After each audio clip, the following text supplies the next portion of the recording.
So what's up guys, meron tayong project ngayon na DIY no, na itong pagaligan CCS. Ito yung bagong version natin. So ginawa natin CCS yung pagaligan na Thunder. Ayan. So ito yung harapan. Ito naman yung ilalim no, sa bottom view. So bali ito yung pangalawa. Ayan. Ito yung ano natin, susunod natin na guide. So ngayon ikakat natin, gagawa tayo ng PCB. Cut tayo para ano na. Meron tayong magagamit na para sa project natin.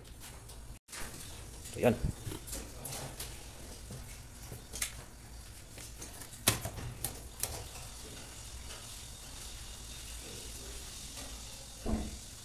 Sidok, nakirti. Wow! Sarap na siya. Itlog with egg. Wow!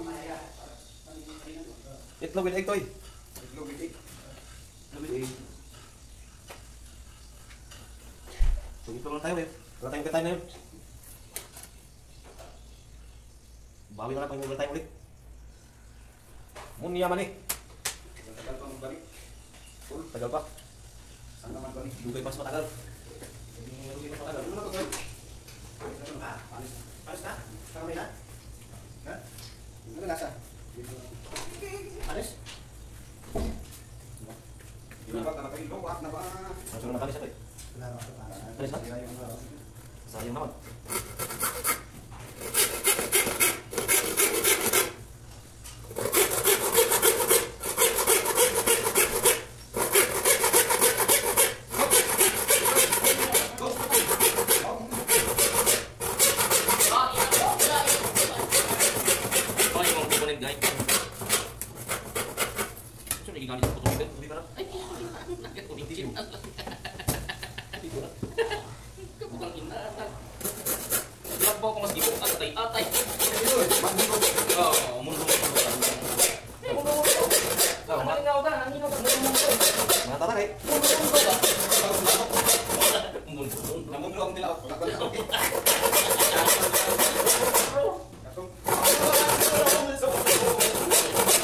Pagyaman lang mag-video kay basta tawag video kita.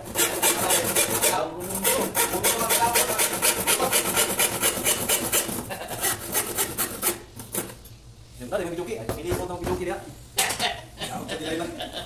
Tapi pili ko na lang amplifier kung sa gusto niyo dia. Ay, pag-asal, ingon ka video kay di sumasin mo lagi.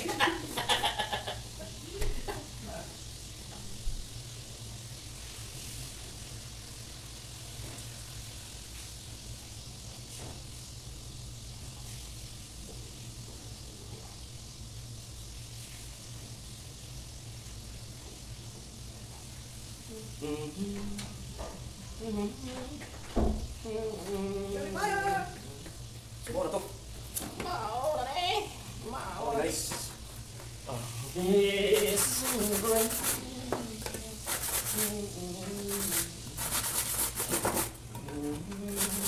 Sa hindi planning mo pa na eh. Totoo yun na, totoo.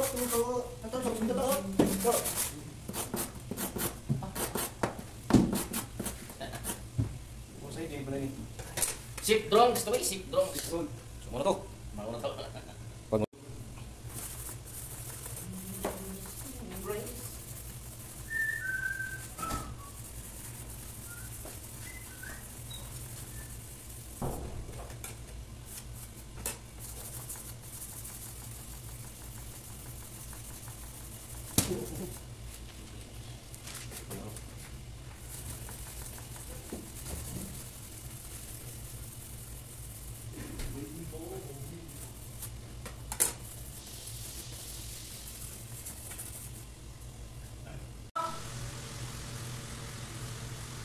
Sama to! At isa! Napansa ka to! Napansa na sila. Tuto! Sa'yo sa butik ito? Tuto! Tuto! Mak! Si Mak. Touch kirol. Touch kirol. Si Mak! Ito! Si Mak! Si Mak. Ang pinakagabis ng yung panahon na kabalata sa may anak okay. Sa software mo communication system na siya. Nga galitan sa Tuwa ka sa mga paano ka, sa mga refrigeration. Kung pwede mo ta, kontak na nato para ang ilang mga supplier o dito sa manufacturer yung mismo. Oo. Nga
Sirol.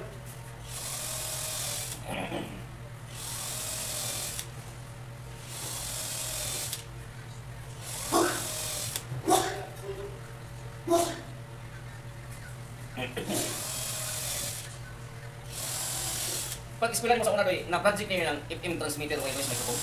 Oo. 707 transistor na AM radio.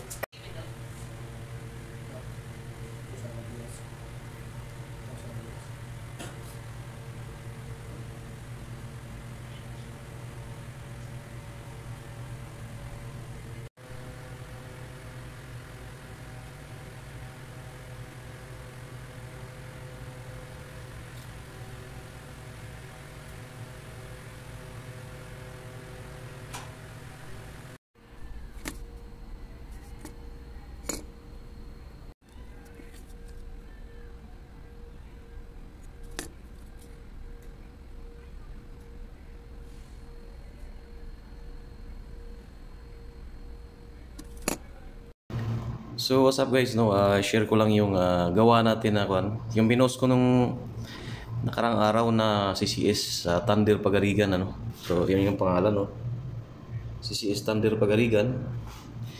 So ito yung pinost ko na schematic, no, na modify natin nga nanggagaling sa Thunder na classic na Pagarigan. So binago lang natin yung differential section dito. So naglagay tayo ng, instead na resistor, so naglagay tayo ng transistor, no, para maging CCS na siya. So meron siyang lead, so CCS lead to siya. So yun ang sirkito niya na ginawa natin, no. So ang may pagbabago lang tayo konti sa mga value ng pyesa para makuha natin yung DCO na 0, yung 0 offset niya, no. So nakuha naman natin. So i-post ko lang ulit yung mga change value ng resistor, no, para makuha natin. Ito pala ay 70 volt sa setting ko ngayon. So ito yung power supply niya ginamit natin, no. Yan. 50-050, 70-070 VDC. So 1 pair lang yung gamit natin na transistor. So 4793 at saka hindi pala MGE yung nilagay ko dito sa bus section, no. sa voltage amplifier section niya. So ang bias niya is 340. Ang naghahati sa kanya ay 2 kilo ohms at saka 1 kilo ohms. Tapos sa differential section niya rito, dito pala na section, so dito sa CCS niya. So meron tayong makukuha dito na around 0.8 mas yata yun, 0.8 dito sa differential niya, millivolts, 0.8 volts pala. So dito makukuha natin dito is 1.3 dito na section. Sa kanyang bus section 1.3 sakto. So sagad na yan sa ano niya talaga sa bus section niya. Dito is 1.3, ganoon din dito sa makukuha natin dito. Magkakalapit lang yan sila, dapat pantay talaga para pantayin mo rin yung makukuha dito. So dapat dito 1.3, so 1.3 din dito. So kung 0.7 din dito. Ganun yung setting ko nitong amplifier na to para maganda yung buga niya. So dito binago ko rin to dito. Dito pala na section ito at saka ito. Pilitan ko ng resistor. So i-post ko na lang ulit, no. I-update ko na lang ulit yung mga value para pag may try maggawa nito DIY, so tama yung value na ilagay natin. So tulad nito, nagpalit din tayo sa instead na 220, so nagpalit tayo ng 100 ohms para makuha rin natin yung saktong setting dito sa biasing niya. So eksakto 1 volt dito, tsaka 1.1 pala dito, base to mali dito pala. So collector to emitter to ground, no, para makuha natin yung saktong bias niya. So 1 volt dito tsaka 1 volt din dito. So ang lahat ng ito ay nasa 400 millivolts to 500 millivolts yung mga value ng transistor na yan dyan. Makukuha natin na voltahe niya sa base emitter, no, sa BBE niya dito saka dito. So itong driver niya, so ganun din dapat or mas mababa ng konti, kahit sabihin natin 350 to 400 millivolts yun. Kahit 500 millivolts pwede yan, pero medyo mainit-init siya pag ganun ka taas, no. So kahit babaan natin ng konti para malamig lang yung area na to. So yun guys, ito yung gamit natin ngayon na audio, no, source. So nilagyan ko ito ng heatsink kasi nga medyo maligam-gam siya pag ang voltahe natin na ilalagay is 1.3 volt dito. 1.3 volts yung nilagay natin, kaya medyo mainitin talaga. Pero mas maganda kung palitan natin ito na MGE 15033.